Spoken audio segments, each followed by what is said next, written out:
സന്യാസിനിയുടെ പേരിൽ വ്യാജ സിം കാർഡും ആധാർ കാർഡും ഉപയോഗിച്ച് സുൽത്താൻ ബത്തേരി അസംഷൻ ആശുപത്രിയുടെ ബാങ്ക് അക്കൗണ്ടിൽ നിന്നും 10 ലക്ഷത്തിലേറെ രൂപ തട്ടിയെടുത്തതായി പരാതി.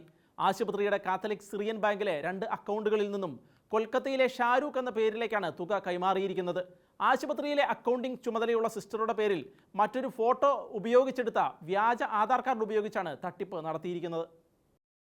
ഡിസംബർ 3-ന് ഒരു രോഗിയിൽ നിന്ന് ലഭിച്ച ബില്ലിന്റെ വിവരങ്ങൾ അറിയാൻ ബാങ്ക് അക്കൗണ്ട് പരിശോധിച്ചതോടെയാണ് വൻ തട്ടിപ്പിനെക്കുറിച്ച് ആശുപത്രി അധികൃതർക്ക് സൂചന ലഭിച്ചത്.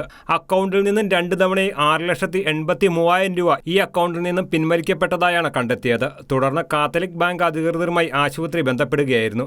വിശദമായ പരിശോധനയിൽ ആശുപത്രിയുടെ മറ്റൊരു അക്കൗണ്ടിൽ നിന്നും 4 ലക്ഷം രൂപ കൂടി ഇത്തരത്തിൽ തട്ടിയെടുക്കപ്പെട്ടതായി കണ്ടെത്തുകയായിരുന്നു. ഇത് സംബന്ധിച്ച് സുൽത്താൻ ബത്തേരി സ്റ്റേഷനിലും വയനാട് സൈബർ സെല്ലിലും പരാതി നൽകിയിരിക്കുകയാണെന്ന് ആശുപത്രി അഡ്മിനിസ്ട്രേറ്റർ സിസ്റ്റർ ആനിസ് എബ്രഹാം ഷെഹിന ന്യൂസിനോട് വ്യക്തമാക്കി.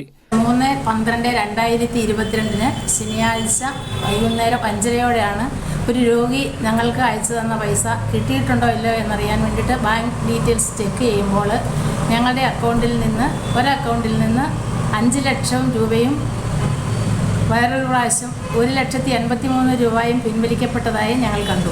ഞങ്ങൾക്ക് 2 അക്കൗണ്ടാണ് ബത്തേരി ബ്രാഞ്ചിലുണ്ടായിരുന്നത്. അതിൽ ഒരു അക്കൗണ്ടിൽ നിന്ന് 4 ലക്ഷം കൂടി പിൻവലിക്കപ്പെട്ടതായിട്ട് അവർ ഞങ്ങളെ അറിയിച്ചു. 10,83,000 രൂപ കഴിഞ്ഞ ശനിയാഴ്ച തന്നെ 3 പ്രാവശ്യമായിട്ട് പിൻവലിച്ചിട്ടുണ്ട്.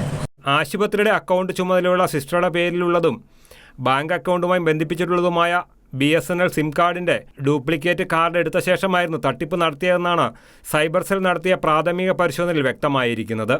തുടർന്ന് സിസ്റ്ററുടെ പേരിൽ ഈ നമ്പർ ഉപയോഗിച്ച് ആധാർ കാർഡും തയ്യാറാക്കിയിട്ടുണ്ട്. ഇതിനായി മറ്റൊരു ഫോട്ടോയാണ് ഉപയോഗിച്ചതെന്നും കണ്ടെത്തിയിട്ടുണ്ട്. കൊൽക്കത്തയിലെ യൂണിയൻ ബാങ്ക് ഓഫ് ഇന്ത്യയിലെ ഷാരൂഖ് എന്ന പേരിലേക്കാണ് തുക ട്രാൻസ്ഫർ ചെയ്തതായി രേഖകളിൽ കാണുന്നത്. അതേസമയം തട്ടിപ്പ് സംബന്ധിച്ച് ബാങ്ക് അധികൃതരിൽ നിന്നും വ്യക്തമായ വിവരങ്ങൾ ലഭ്യമാകുന്നില്ലെന്ന് ആശുപത്രി അധികൃതർ വ്യക്തമാക്കി. ഇത്രയും തുക കൈമാറുമ്പോൾ ഇത് സംബന്ധിച്ച് യാതൊരു സൂചനയോ സ്ഥിരീകരണമോ ബാങ്ക് അധികൃതർ നടത്തിയിട്ടില്ലെന്നും ഇവർ ചൂണ്ടിക്കാട്ടുന്നുണ്ട്. ഷെഹിന ന്യൂസ് ബ്യൂറോ, വയനാട്.